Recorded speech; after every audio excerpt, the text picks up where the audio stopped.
黄金鏡に至るだろう。しかしマリアは豆だな。ちゃんとメモしてるとは偉いぜ。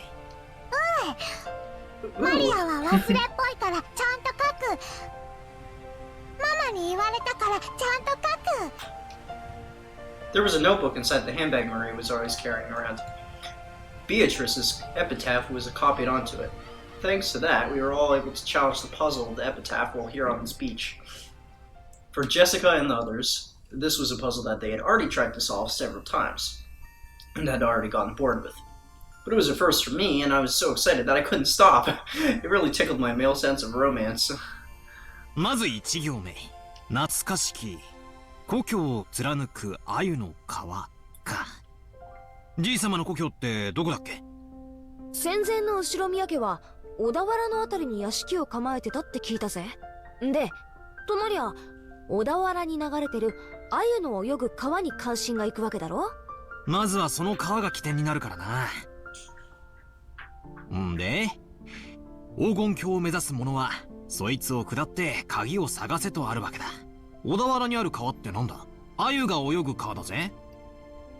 小田原で鮎って言ったら早川だろうね。渓流釣りで有名だよ。マリア魚嫌い。マリアももう少し大きくなったらわかるぜ。鮎の塩焼きをベロベロベロってな。う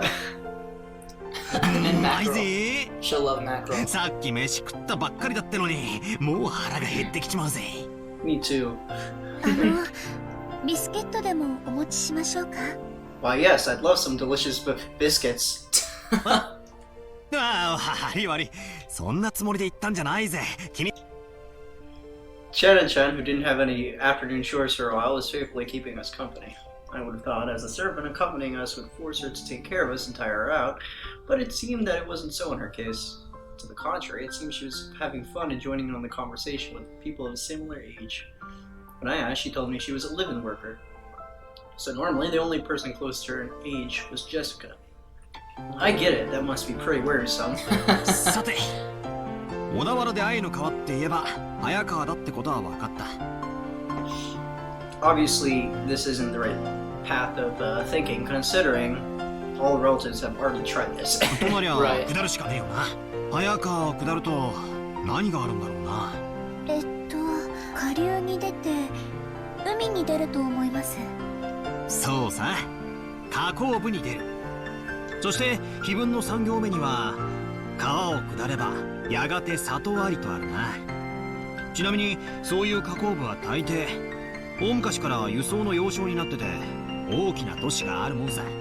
It's all lit up. Yeah. ここが It's beautiful. 次のチェックポイントだな。うんうん。なかなかいい筋だね。バトラ君の想像通り、そこは大昔にとても栄えたことだよ。Just like you imagined. Although you're stupid because we've already talked about this, it's probably what you were just thinking. 小田原城があるところだね。修学旅行で小田原城に行った気がします。素敵なお城で。ああ、私も小田原城だったぜ。洋館に住んでてなんだが、やっぱり日本人は和風の方が落ち着くよな。おお、マリアお城退屈。遊園地がいい。そうかそうか。よしよし。黄金を見つけたらこのバトラ様が気前よく遊園地を一日借り切って遊ばせてやるぜ。しかし小田原城とはな。小田原城の隠し黄金。お？こりゃなんだかいかにもって感じだよな。まあ2年前の私たちもそこまでは行き着いたぜ。小田原で鮎の泳ぐ川を下った里、そこが多分小田原城あたりだろうってところまでは私たちも。問題は次の行だろう。さて、バトラの鎮水理はどこまでいけるか見ものだぜ。 Oh, I turned on autoplay somehow. Jessica grinned broadly. It was like saying that if the puzzle blah blah blah. I'm turning off 4行 autoplay. 目。Wow. I don't know how I did that. I didn't even realize this had an autoplay. Do you want to go back and Read the lines we missed? Yeah. That's probably a good idea. Alright. Alright. Ha ha ha, we figured as much when we tried this 2 years ago. Village down the river where the sweet fish swim in Odawara. We figured that was somewhere near Odawara Castle. The problem is the next line. Alright, let's see where Strange Reasoning can take you. It was like she was saying that if the puzzle could be solved. So easily, she would have found it long ago. その里にて二人が口にし岸を探れ。二人ってのが何のことかわからねえが、とにかく岸だな。で岸ってなんだよ。岸って名前がつく地名でもあるのかな。蘇我岸という地名が小田原にあるんだそうですよ。おお、詳しいな。ってことはなんだよ。シャノンちゃんも黄金を狙って謎解きに挑戦してるんだな。Yes, Shannon Chan wants all the gold. I assume she's a gold digger. 俺たちはライバルだ。別に黄金なんて興味は。Why would furniture be た interested だ in その gold? 以前にジョージ様から教えてもらっただけで。George's son was interested in gold, so you'll find the gold for him, huh? 2年前の私たちも同 Interesting. じ推理に行き着いたってわけさ。わざわざ地図を広げて調べたんだぜ。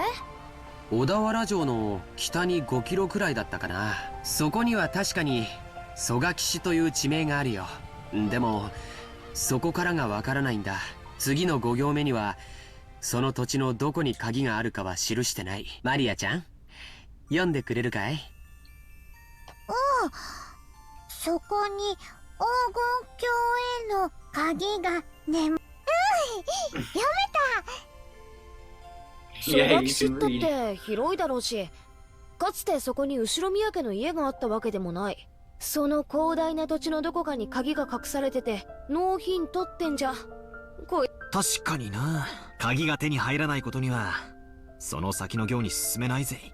You know what I keep thinking back to? What? I keep thinking back to that that Shinto gate that they pointed out when they were coming to the island. I feel like that is super important, but I don't know where it fits in. It might be important. Whether or not, if it is important, it's important to this is as yet to be seen. Right. What I keep thinking about is how this is still the same day that they arrived at the island. Yeah, it is. No nights have passed, which means time in this game is almost equivalent to time. No, it's not, but it just feels like it. It feels like a 1-to-1 ratio of time. Yeah. ジョージ兄貴、蘇我岸ってのはどんなとこなんだ？さあね、行ったことはないからわからないけど、地図によると山の中みたいだよ。確か浅間山の山麓みたいだったね。なんだかパッとしねえな。宝のありかを隠した謎ってのはもっとぴったりとハマるもんじゃねえのかよ。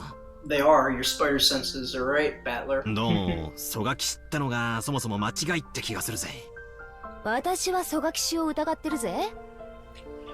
What? Did you find it in the cellar with a knife? 私たちが知らないだけで、例えばじい様の子供時代を過ごした家とかがあるかもしれないだろ。1行目に懐かしき故 That seems like the 郷 most っ likely て行があ story. るくらいだもんな。シャノンはじい様によく酒とか継がされてたろ。昔話とか聞かされたことないのか？親方様は昔の話はほとんどされません。ただ後宮家が滅びかけた関東大震災について非常に人事のように話されることがありましたので、関東地方よりずっと遠方にお住まいだったかもしれません。後宮本家は小田原に住んでたかもしれないけど、分家はその限りじゃなかったろうね。Obviously, in order to solve this epitaph, we actually need to know where his home of old is. And from this, it's pretty easy to say, or it's pretty clear that it's not Odawara. Which is where the おじいさんはよく自分のことを family was. 分家も分 Main 家、 family. 後継ぎに最も縁遠かった So until we figure out where he's from, we can't even start to solve the epitaph. と言われるくらいだからね。Is George saying that the Odawara, the family in Odawara, is actually a branch off of the main family too? No, he's saying that grandfather was a branch off the main family, and he referred to Odawara as a place where the main family was, kind of like distancing himself from them, which leads him to believe that he wasn't in Odawara while the Bang family was. Okay. Yeah. ってことはつまり懐かしき故郷ってのがすでに小田原じゃない可能性もあるってことだな。 World might not even be Odawara at all. じいさまの故郷なんて聞いたこともないぜ。 Somebody asked 聞いても素直に教えちゃくれねえだろうしよ。懐かしき故郷というのが後ろ宮家のルーツを指さないのであれば、小田原説は初めから間違ってることになっちゃうね。もちろん曽我騎士の疑いが晴れたわけじゃないけれども、例えば幼少の頃を小田原で過ごし、その後遠方へ引っ越した可能性もあるだろうし。 One thing also about this game is there's a lot of things that when you're coming up with theories, if it seems vague, then you probably don't have enough information, because anything that can be solved in this, there's pretty much clear information that is there. It might be hidden, but when you stumble across it, you're like, yes, this is definitely it. It's not like it could be. This game doesn't go off of maybes, it goes off of definites. Okay. In terms of mysteries. So all of this subtlety and mystery in the beginning leads to very clear, direct, like Very clear, direct things that can easily be missed. okay. Stuff that can be easily missed if you're not paying super attention for it. おお、さっきから何の話かわかん。 Maria had been completely left out of the conversation. Now she sat puffing out her cheeks in boredom. つまりだな、黄金すごろくの最初のスタート地点が決まらないことには何も始まらないってことだぜ。最初の5行で鍵なんてなくても扉はぶち壊して入ることだってできるはずだぜ。とりあえず最初の5行をすっ飛ばしてその先の推理に入ってもいいんじゃねえか？ No, because the key might not be an actual key that opens something, but it might tell you how to get to something, like a key to a map. Or it might be symbolic of something. その発想はなかった。まあいいや、どうせ暇つぶしなんだ。続きを聞かせろよ、バトラの推理。でも、その先からは急に物騒になるんですよね。 Disturbing. That's an understatement. Shannon-chan frowned slightly after looking back at Maria's notebook to recall what was written there. Alright, I agree. 第1の番に鍵の選び師6人を生贄に捧げようか。 So is this epitaph suggesting that you have to kill people to find the answer to it? I mean, that's what I took from it. Literally kill people, or is this literally sacrificing people, or is this referring to some metaphor type thing? Well, the 6 chosen by the key, I mean, that's assuming that there's going to be 6 people. And how does a key choose people? It doesn't, unless the key is a person who's literally making a decision on who has to die. いきなり物騒になるな。 Yeah. Maybe. 第2の番 Maybe に the は key is a 寄 person. り添う2人を引き裂けときたもんだ。 That's interesting. 恋仲を破談させるのか、文字通り引き裂くという意味なのか分かりかねるけど、どっちにせよ気持ちの悪い話だぜ。その第2の番の解釈を別にしても、第1の番に6人、第4の番から第8の番までで5人、少なく見積もっても11人が生贄にされなきゃならない。ベアトリーチェが蘇るための生贄。 I'll be a sacrifice. Ooh, ooh. 魔女復活のための生贄か。そういう解釈にもなるな。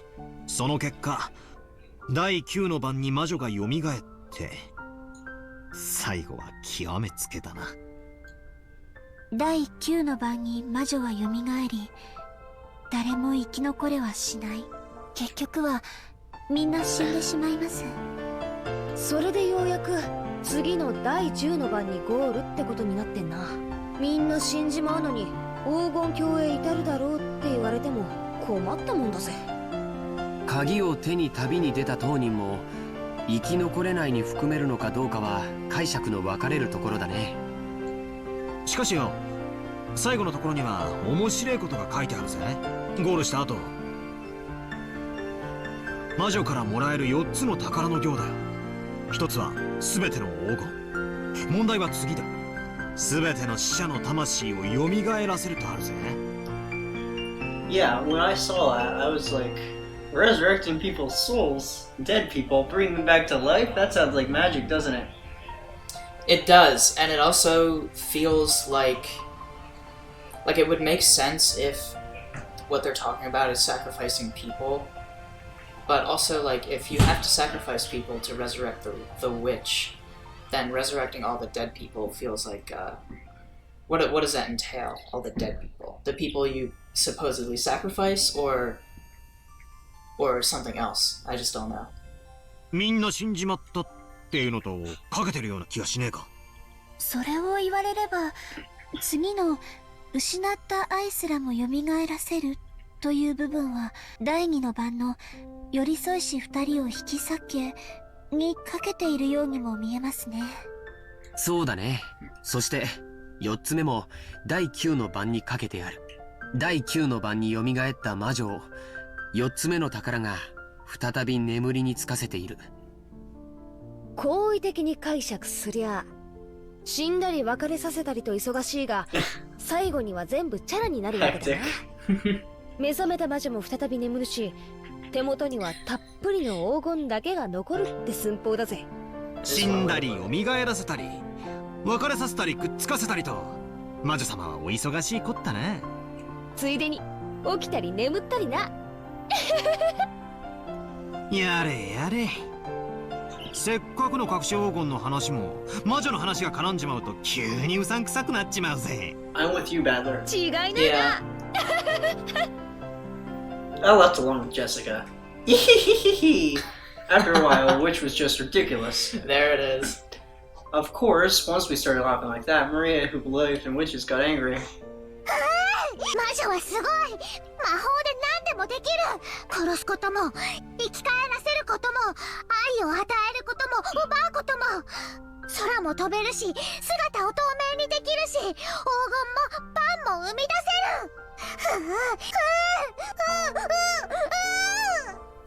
る。いけね。悪い冗談だよ。Jessica apologized, sticking out her tongue, but Maria didn't accept it. She grabbed her notebook, got back out of my hands, and opening to the other pages, tried to prove that witches exist. Those pages had colored illustrations of witches drawn on them. It conveyed the fantastical image Maria had of witches well.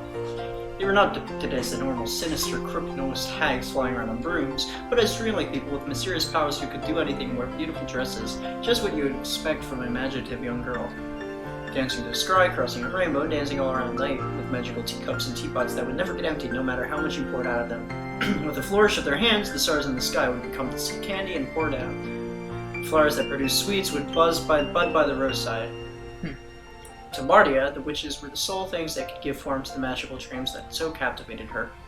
The last thing enriching her reality, which revealed more and more of its bland nature to her with every inch she grew. That was why Maria believed in witches. She didn't want that dream to be insulted. And for that very reason, nor did she want the epitaph which affirmed the existence of witches to be insulted. Because the witch Beatrice is Maria's dream. マリアちゃんにとってはこれは黄金の隠し場所を示すものじゃなくて魔女を蘇らせるための So it was the single bridge between Maria and the witch. Mardia was very angry and clung on to George Aniki. Jessica and I scratched our heads and apologized. It might not be possible to smooth things over like the time she got mad in front of the portrait. Mardia didn't want to be easily consoled. As Jessica and I hung our heads wondering what we could do, Shan timidly opened her mouth in our place. マリア様、ご存知ですか？私たち使用人の間ではベアトリーチ様の怪談が語り継がれているんですよ。Let's see what this is about. そうだったっけ。シャドン、聞かせてやるよ。私は知らないんだけど使用人の間じゃかなり有名な話らしいぜ。何の話だ？怪談？うん、僕たちが生まれる前からある話らしいね。母さんにも話を聞かされたことがあるよ。はい、この島にお屋敷が建てられてからずっと語り継がれている話。当時の使用人たちはお屋敷には昼と夜で違う主がいると囁き合っていたそうです。The tale that Shannon told was just like a typical campfire ghost story. If there was a forest with a witch living inside it, Then inevitably, the witch was going to pay the mansion a visit. At some point, this ghost story naturally sprouted up between the servants. ちゃんと閉めたはずの窓や扉や鍵がもう一度見回りに来たら開いていたとか、消したはずの明かりがついていたり、つけたはずの明かりが消えていたり、置いたはずのものがなくなっていたり、置いた覚えのないものが置かれていたり、そういうことがあるたびに古い使用人たちは魔女が姿を消してお屋敷を訪れ、いたずらをしていったのだろうとささやき合ったそうです。ほらいる、ベアトリーチェはいる。ああ、いるよな。私も昔よく登校の時に限ってカバンが見つからなかったりしたもんだぜ。Mario puffed up her chest with an ooh, ooh, as though this was the final proof that the witch existed. If I said it out loud, Mario would probably be hurt again, so I didn't, but... I mean, you hear that kind of story everywhere. Depending on the place, it might be blamed on fairies or something. It's just that on this island, they call it the witch. Of course, you would expect that walking around a vast, elegant mansion at night would be a little unsettling. It's an island devoid of people. Since the mansion is so drafty, walking around the night of a thunderstorm would certainly be eerie. 他にも鬼火や輝く蝶々が舞っているのを見たという使用人も、カノン君もそれらしいものを以前夜の見回りの時に見たことがあると言ってました。あと最近ではお屋敷の中で深夜に不思議な足音をよく聞くと使用人の間で話題です。私たちは肖像画の中のベアトリーチェ様が姿を消してお屋敷の中を散歩しているんだろうとささやき合ってるんですよ。ずいぶん前ですが、私もそうかもしれない足音を夜の見回りの時に聞いたことがあります。ひゅー、そりゃ怖えな。でも怯えることはないんですよ。ベアトリーチェ様は親方様とは異なるもう一人のお屋敷の主です。だから変に怯えたりしないで敬意を持っていれば決して悪いことはしないのだそうです。ただし敬意を持たないと恐ろしいんだったね。はい、私が勤めを始める直前に階段を転がり落ちて腰に大怪我をして辞めた方はベアトリーチェ様のことを悪く言っていたそうです。だから使用人たちはベアトリーチェ様のお怒りに触れたのだろうと噂し合ったそうです。バトラとチェシカきっとお怒りに触れる。わあ、悪かったぜ。お怒りに触れちゃたまるねえ。謝るよマリア。もちろん魔女様にも謝るぜ。ベアトリーチェ様、ごめんなさい。よそ者のザレ言と思って勘弁してやってください。私も謝るぜ。ベアトリーチェ様、ごめんなさい。これで魔女様、私たちを許してくれるかな。わかんない。魔女は気まぐれだから許してくれるときは許してくれるし、許さないときは許さない。それは困ったね。マリアちゃん、バトラ君とジェシカちゃんが何か魔除けとかさ。By relying on Maria, who was proud of knowing the most about witches, George was trying to revive her self-esteem. I was once again forced to admire the ability to comfort children. After crossing her arms and pondering seriously as to what the frick just happened, whether it was some charm capable of protecting Jessica and myself from the witch's wrath,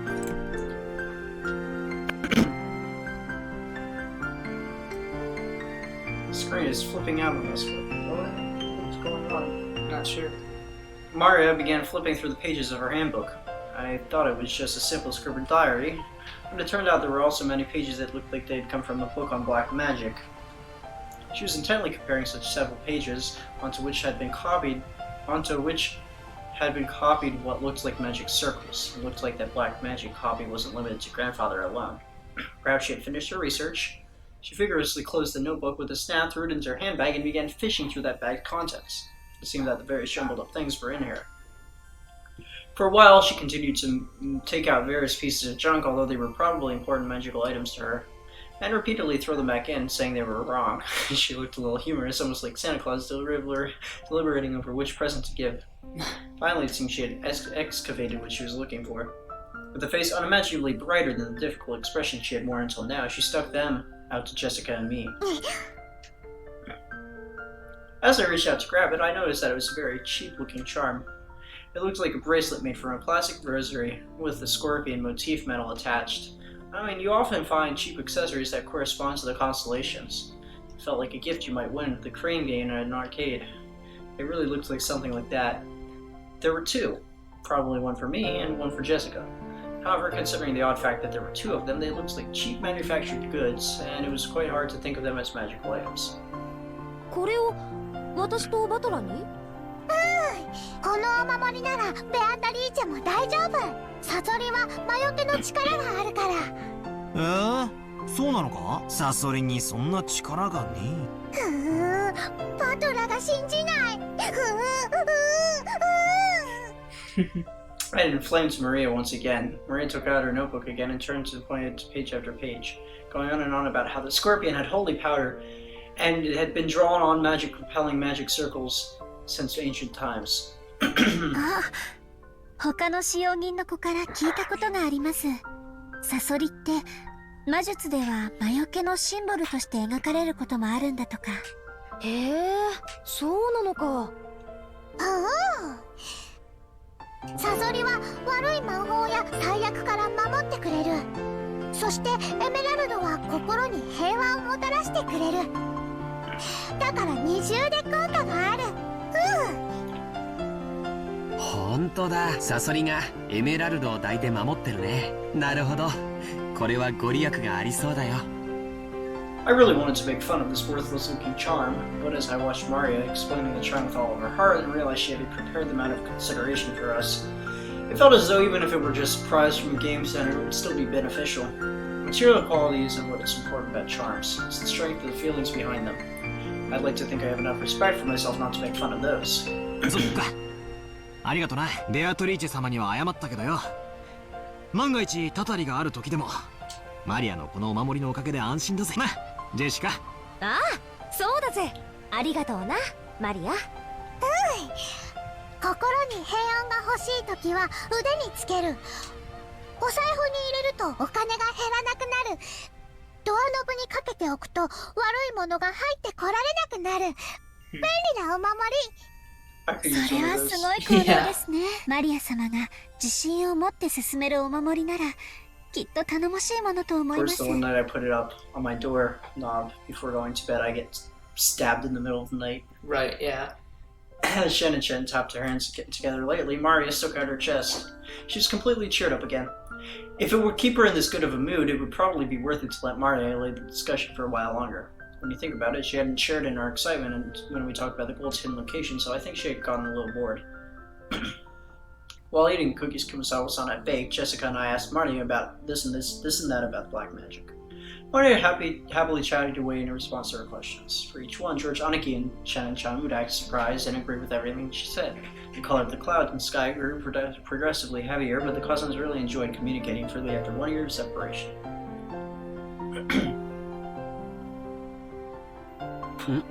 今、額にポタって来なかったかい？どうだろうな。 Storm's coming. Oh yeah, as Shirazanaki rubbed his forehead and looked up at the sky. Considering the color of the sky and the dampness of the air, raindrops could easily start falling at any moment. It also seemed like the wind had gotten a little stronger. マリアポタッと来ない。マリアだけ来ない。安心しろ。俺にも来ねえぜ。それに今夜になれば誰にも等しく大雨が降るだろうよ。そうだね。 No raindrops for you, Maria. そろそろ引き上げた方がいいかな。Shannon looked down at her watch. It may already be well into the evening. もう仕事に戻る時間かよ。はい、皆様と一緒で楽しい時間を過ごさせていただきありがとうございました。熊沢さんにクッキーをごちそうさまって伝えてね。さあみんな、片付けを手伝おう。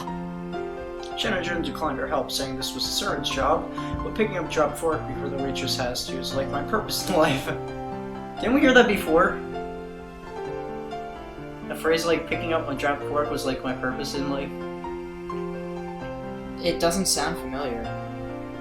Maybe I'm having deja vu. Maybe. We folded up the blanket, gathered up the trash, and helped clean everything up. ゴミが逃げる。そいつは逃がさないぜ。マリアより先にいただきだ。マリアが拾う。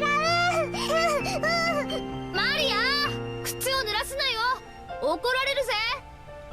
To Maria, chasing after some trash the strong winds had sent flying was just an extension of our playtime. By the time we finished cleaning up, the wind had started blowing very strongly. It looked like a good chance to head back. 皆様のおかげで助かりました。ありがとうございました。もう本当に時間がないみたいだね。先に戻っていいよ。George Aniki perceived from her hurried appearance that very little of her free time was left. 源氏さん、時間には厳しい人だからな。定時に持ち場についてないと厳しそうだぜ。また後でね。お仕事頑張ってね。はい、それでは失礼させて。After making a respectful bow, Shen and Chen hurried off in the direction of the rose garden. じゃあ俺たちもゲストハウスへ戻ろうぜ。テレビでも見てくつろがせてもらうさ。テレビ見る。テレビ見る。なら決まりだな。戻ってみんなで一緒にテレビでも見ようぜ。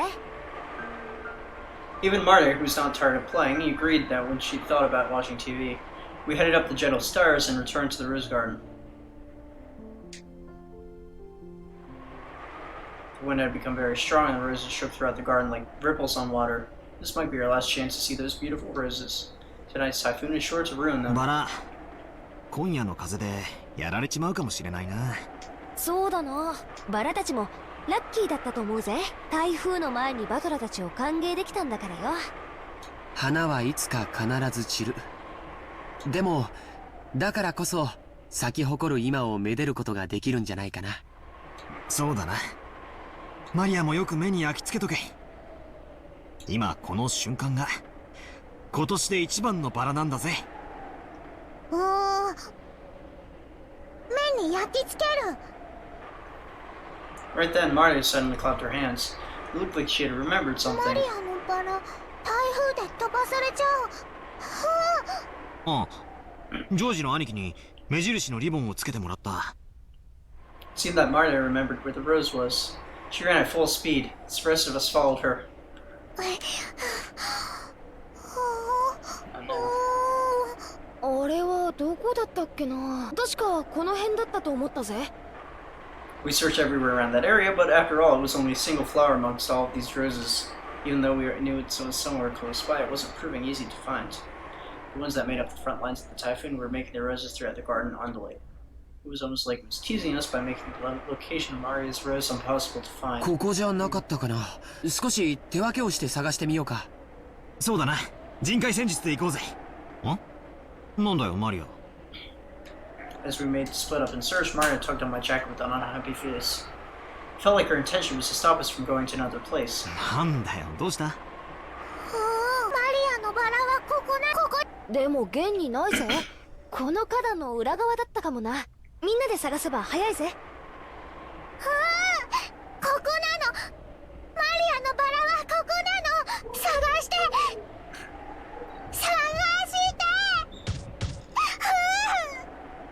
Maria stopped her feet in her irritation.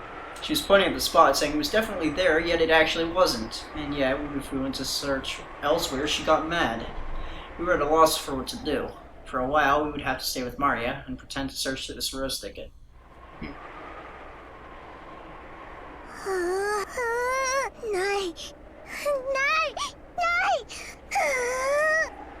Maybe she's saying that it should be here, but it isn't. Maria became increasingly ill-tempered. マリアがすっかり機嫌を損ねちまったぞ。マリアはたまにすごくどうでもいいことを気にし始めちゃうんだよ。それがどうにかなるときはいいんだけど。The scene is, in a way, pretty eerie because there's no music and it's just the wind in the background. That's a good point. I didn't even notice that there wasn't any music. ないものは探せないしね。困ったな。Just as we were starting to despair of our way out of the situation, Maria shouted out loudly, Mama! Ooh! The wind blows. Doesn't really matter unless does it blows not. that way a rose. Do you think Maria is gonna kill someone and then go to jail? What? In the direction she was waving her hand, Auntie Rose's figure was visible. Maybe she wanted to look at the garden one more time before the typhoon came. Or maybe she had some business at the guest house. Auntie Rosa was coming from the mansion. She quickly noticed her daughter's voice and came over. あらあら、どうしたの？みんな何か探し物なの？探して！ママもマリアのバラを探して！マリアのバラ？この辺に元気のないバラを一つ見つけて、それに目印をつけたんです。飴玉かなんかの包み紙でキュッと。しかしマリア、確か俺の記憶が正しけりゃすぐ手前の目立つところに生えてたはずだぜ。足が生えてどこかに行っちまったんじゃなきゃ他の場所だったと思うぜ。マリアの記憶違いじゃないのか？ここなの！パトラが信じてくれない！そのうー言うのをやめなさいって何度言ったらわかるの？ママも探してあげるから静かにしなさい。I'm with her. I was a little surprised to see Auntie Rosa, who had only ever seen Gentle, get angry. Auntie Rosa began searching as well, so we went along with her for the time being, but we were already more than sure it wasn't around here. And so Auntie Rosa also realized very quickly that it wasn't here. ここにはそのバラはないわよ。他の場所の間違いじゃない。これだけたくさんのバラがあるんだから。違うの。ここにあるの。ママも信じてくれない。ちゃんと信じて探してるでしょ。There's a very deliberate motif with the whole so and so doesn't believe, so and so doesn't believe. And it's very interesting that there's a connection between her and the witch or witches, and how often she says that people don't believe. Yeah. Yeah. Alright. でもないじゃない。でもここなの。ここにあるのにないの。じゃあ誰かが抜いちゃったんでしょ。とにかくその言うのやめなさい。マリアのバラ抜いたの誰？抜いたの誰？ Who ripped out my rose? Who? 返して。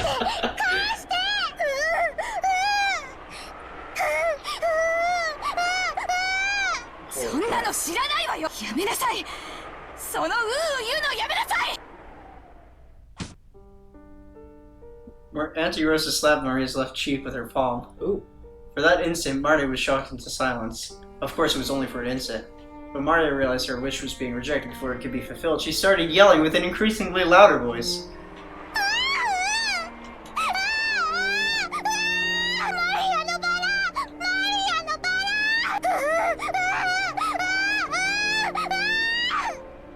Wow. その変な口癖をやめなさいって。だからクラスの子たちにもバカにされるんでしょうが。いい加減にしなさい。 Jeez. Once again, her palm slapped Maria's cheek. This time she didn't go silent. She choked as she started crying and began to bawl in an increasingly louder voice. Auntie Rosa was clearly irritated and lifted her hand once more to try to shut her daughter up. ローザおばさん、まあその小さい子供のことですし、そんなマジになんなくても。I attempted to intervene with a forced smile, my hands clasped together. But the deadly serious look I was thrown by Auntie Rosa taught me quickly that I shouldn't butt in. ごめんね。バトラ君たちはちょっとお部屋に戻っててくれる。おばさんはマリアとちょっと話があるの。誰もマリアのバラを信じてくれない。ここにあったのに。探してここなの。ここにあったの。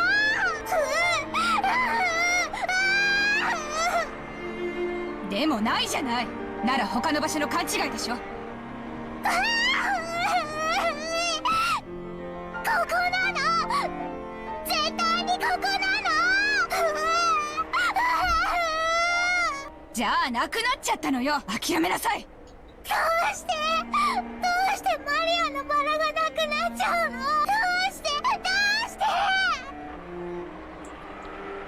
The rose was murdered. Remember last time? Last time we recorded, talking about the rose. Yeah. Kind of vaguely. We were joking about the rose. We were like, Rose got murdered. No, the rose is the murderer. The rose killed itself. Oh. Remember that? The whole thing? Oh. Okay. And then now the rose is actually gone. That's... Huh. 知らないわよそんなの。だからその言うのをやめなさい。 Auntie Rosa once again raised her hand and overwhelmed by emotion slapped Mario's cheek. It was so strong it knocked Mario over. いくら娘でも暴力はいけねっすよ。 I stepped between them to protect Mario, who was still on the ground crying, Ew, ew, ew, ew, ew! I noticed that the problems between parent and child were none of my business as an outsider, but I wasn't brought up to silently observe something like this. バトラ君は変に思わないの？あなたの学校にうなってる女の子なんている？いや、まあさすがに高校には。でも小学生ならそういう言うのも可愛いじゃないっすか。可愛い？言うのが可愛い？可愛いって？ It seemed that my reckless word had brought Aunt Rosa's wrath down upon me. She grabbed my collar with a terrifying expression. バカ言ってんじゃないわよ。マリアがいくつか知ってる？9歳よ。小学4年生なのよ。幼稚園児じゃないのよ。それなのにまだクラスで言ってるのよ。わかる？この子クラスでなんて言っていじめられてるか知ってるの？この変な口癖のせいで未だに友達の一人もいないのよ。無責任にマリアのこと可愛いとか言って現実から目をそらさないで。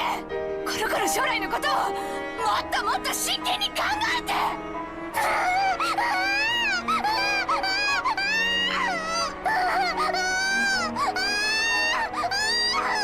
Maria, you shouldn't be crying ooh ooh ooh at 9 years old. I do agree with that. I also agree with that. I think I mentioned that the first time we saw that. Yeah. There's definitely something up. やめろって言ってんでしょ。 It has to do with the witch. Auntie Rosa struck Marty's quivering head from which an increasingly unsatisfied voice was rising. I tried to stop her, but she just thrust me away. My back collided with George Aniki. 昔はローザおばさんもマリアちゃんの幼児言葉の一つだくらいにしか思わなかったんだけど、小学校の中学年になっても治らないのを最近はだいぶ気にしてて。別にどういう言葉遣いをしようと関係ねえだろ。そのまま社会人にはなれないよ。だから見ていて気持ちのいい光景ではないけれど、これはおばさん。まあ私もこの言葉遣いのせいでよくお袋に怒られるけどよ。Well, you don't go ooh ooh, Jessica. If you look at it that way, maybe an outsider shouldn't interfere with this, even though it's painful to watch. バトラ君だって小さい頃悪い癖が治らなくて怒られたことがあったんじゃないかい？まあ一つや二つ。I can think of one. 授業参観の日に人前でずっと怒られてた時は恥ずかしくてたまらなかったぜ。じゃあ今のマリアちゃんたちの気持ちはわかるよね。僕たちにここにいてほしいとは思わないんじゃないかな。ジェシカちゃんにもわかるよね。怒られてるところを誰かに見られてえとは思わないぜ。行こう。ゲストハウスへ戻ろう。そしてマリアちゃんが戻ってきたら何事もなかったかのように迎え、それが一番じゃないかい。We thought that George Anaki's point was probably correct, and if we could use that correct sounding reason to justify a retreat from this painful scene, that was probably enough for us. Jessica and I nodded at George Anaki and we all left. We all called towards Maria that we were going to head off towards the guest house, but since it didn't seem to reach her ears, we felt guilty and shameless even saying. それなら好きなだけ一人で探しなさい。ママは知りません。探す。マリアが一人で探す。ママが知らなくても探す。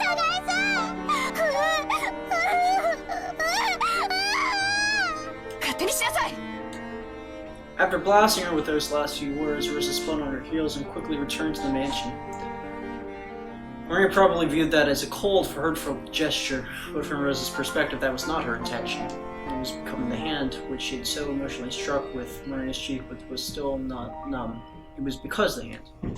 It was because if she stayed there screaming, she might be taken over again by her emotions and continue slapping her daughter's cheek or her. After Rosa left, only Mario, who was left in the rose garden all alone. The wind began to blow stronger and stronger, and once in a while, a raindrop would fall on her forehead.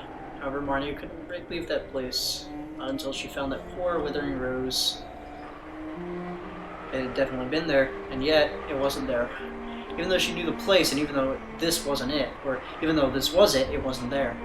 Mardia, while barely staring at the place it was supposed to be, thought frantically. Maybe the angle I'm looking from is wrong. Maybe the height I'm looking from is wrong. While gazing at a single point, Mardia repeatedly changed her position and continued to stare. The wind was increasingly stronger. But Mardia kept looking for that rose on front of the flower bed.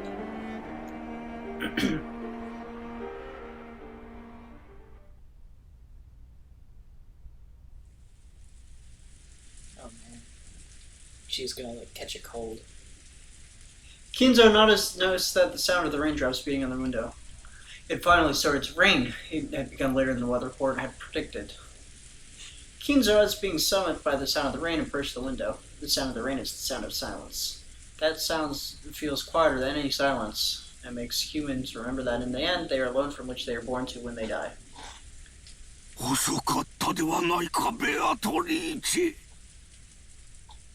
What? Were those words directed at the rainy sky? I'm sorry, what? No one could be seen in the direction of the Kinzo's gaze. Didn't Kinzo say something about a miracle that would revive Beatrice? And then we read the epitaph. Yeah. Where it said on the ninth twilight, the witch would be revived. Huh. So this is the ninth twilight? No.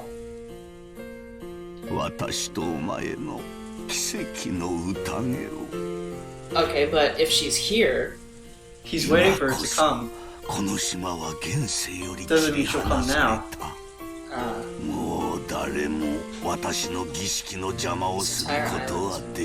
Cut off from the world. Because of the storm. Okay. Fitting sacrifices. Holy, okay.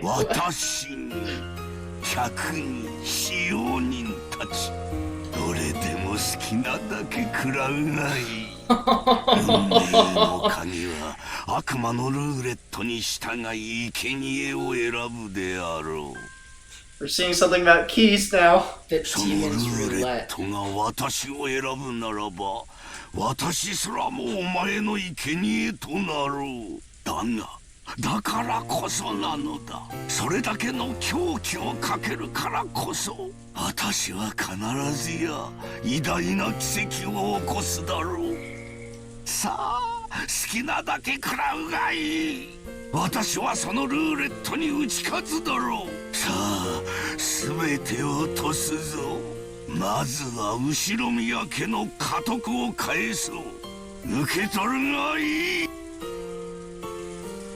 As Kinzo violently opened the window, he ripped the golden ring from his finger and forcefully threw it away.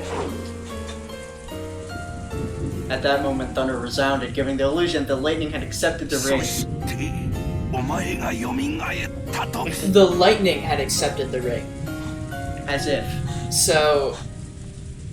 Right, but, I mean, figurative language aside, I feel like that's...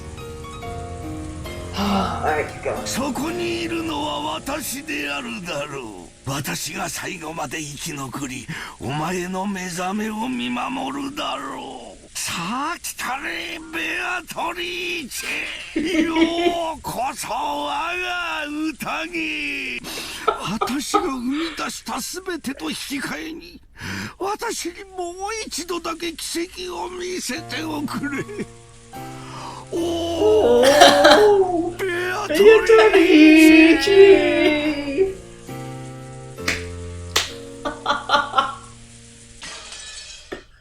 Dun dun dun! Oh my lord. That is really something else.